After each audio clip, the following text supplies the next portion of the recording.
Hey equestrians, Polly from Blue Ribbon Law here, and today we're talking about horse leases.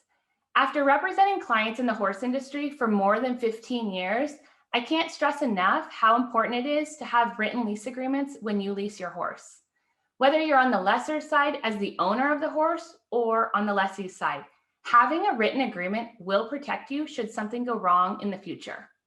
While we all want to believe that people have good intentions when they enter into verbal agreements, we have seen even the most experienced trainers get hurt when they've helped their clients lease a horse without a written contract.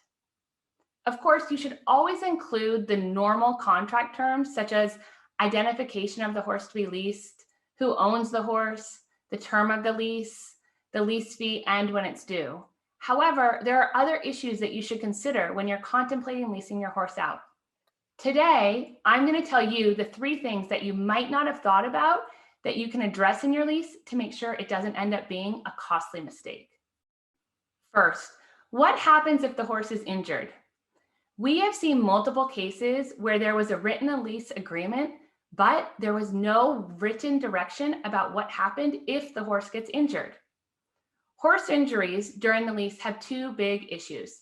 The first is what happens if the horse is injured and there's still a fair amount of time left on the term of the lease. Generally, the lessee is responsible for all the vet care, but the trouble is the owner may have a different idea about the level of care or interventions that should be employed by the lessee. When working with a client on a lease, we often discuss whether or not they want the lessee to be able to terminate the lease early if the horse is injured, which would make them responsible for ongoing vet fees, but gives them the control over how the horse is cared for. Or if they feel comfortable and know the lessee, then sometimes the owner would prefer a provision that requires the lessee to keep the horse for the term of the lease because they're confident that this lessee will provide the proper vet care. The second big issue that comes up when a horse is injured during a lease is what happens if the horse is still injured at the end of the lease term. I have reviewed hundreds of leases over the years, and they often have a provision that states that the horse must be returned in the same condition as it was when it was picked up. What a provision like this fails to account for is that we're dealing with a living animal. During a year's worth of use, literally anything can happen.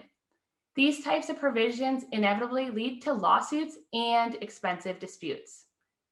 If a client really wants this type of provision, a better solution is agreeing upon a neutral vet who can determine whether or not the horse is injured and agreeing upon a monetary amount of damages ahead of time if the horse is injured. This type of language will hopefully prevent a costly lawsuit because there's a straightforward way to determine responsibilities and costs. The next issue you should always address in your lease agreement is what the lessee is allowed to do with your horse during the lease. Some common examples are who can ride the horse, how high the horse can be jumped, and how many classes the horse may be shown in per day or per week of a horse show. Often when someone leases their horse, they're leasing the horse to someone they don't know, but their trainer usually knows the trainer of the lessee. What this means for the lessor is that they feel comfortable sending their horse out on lease because it's going to be cared for by a reputable trainer. So what does this mean in terms of what you should have in your contract? Generally, the lease agreement should include language that states that the horse needs to remain under the care of a specific trainer. And in order to move to a new trainer or a new barn, the owner of the horse would have to agree. Now, I understand the lessee might not love this language, but if you were to put yourself in the lessor's shoes, I think you can see the value of it too. The third issue that should always be addressed in a lease is whether or not a lessee has the option to buy the horse, either during the term of the lease or at the end of the lease. If addressed ahead of time, this can provide an incentive for the lessee to purchase the horse if it's for sale.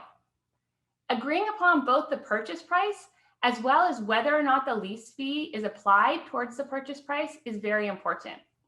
In many leases, a person will have the option to purchase the horse for a smaller amount in the early months of the term, and then as the lease continues, the purchase price increases. With this video, we've touched on 3 things you might not have thought about prior to entering into a lease agreement for your horse, but there are many more issues to consider that we just don't have time for today. A lease without a well-drafted written contract is a recipe for disaster, especially if something goes wrong. If you find yourself wanting to lease out your horse or looking for a horse to lease, call our office today to discuss your options and learn more about what you should make sure is included in your lease agreement before you sign it.